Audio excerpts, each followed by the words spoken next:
Highly anticipated night 3, and boy, did he deliver. Obviously, what a lot of us are thinking, no whiteboard.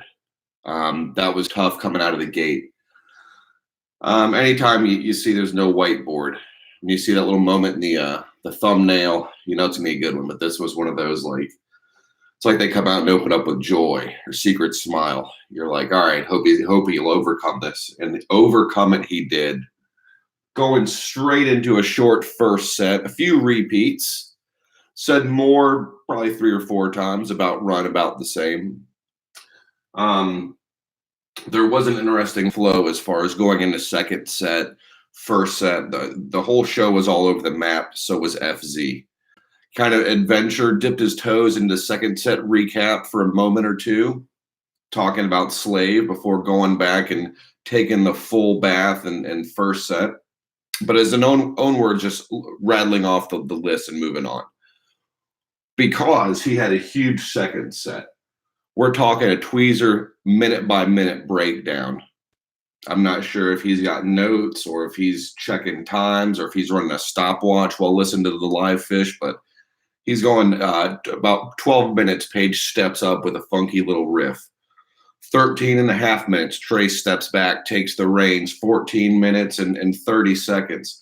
Fishman goes ahead and plays a hi-hat. 14 minutes, 44 seconds, drum roll into ambience. That kind of breakdown was just one of those glorious, it was a good 2 or 3 minutes.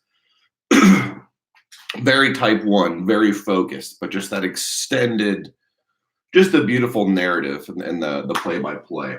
Personally, a highlight of the show, a highlight of the recap for me.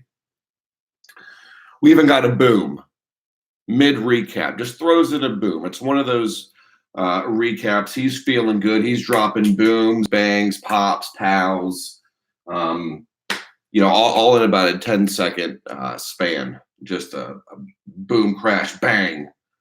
Just a wizard of onomatopoeia, just tossing out just words that give those recaps that flair, that flavor, that excitement that we all know and love. One of the weird things for me watching the webcast, I thought they were playing the Kit Kat theme song. I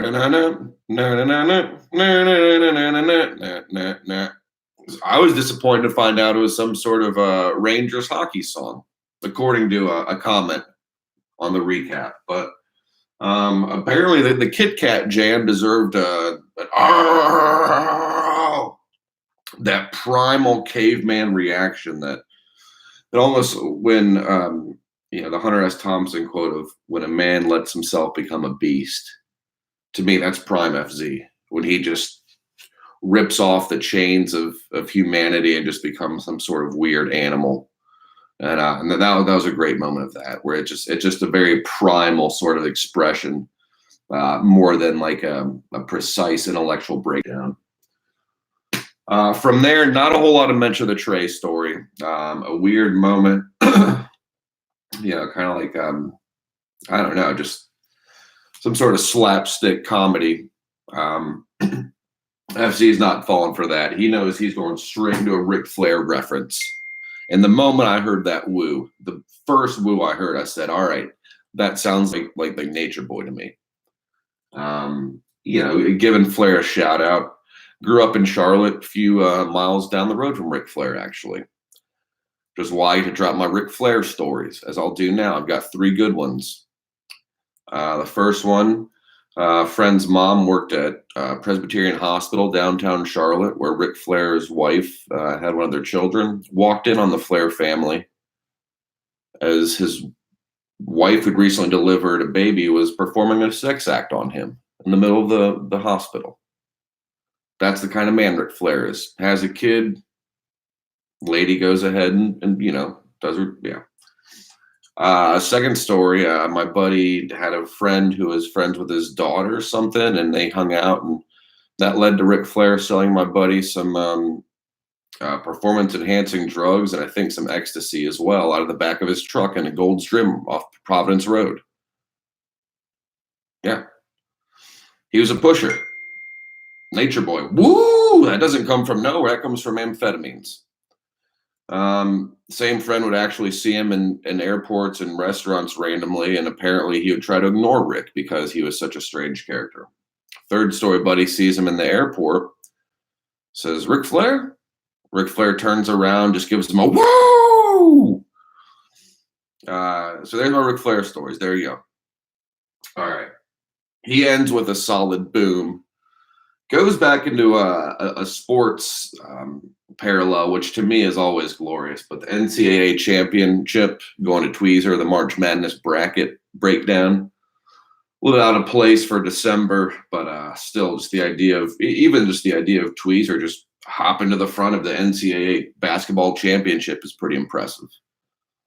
All in all, the whole recap was pretty impressive, guys. Let's be honest. Coming in strong for third night. Looking forward to the fourth.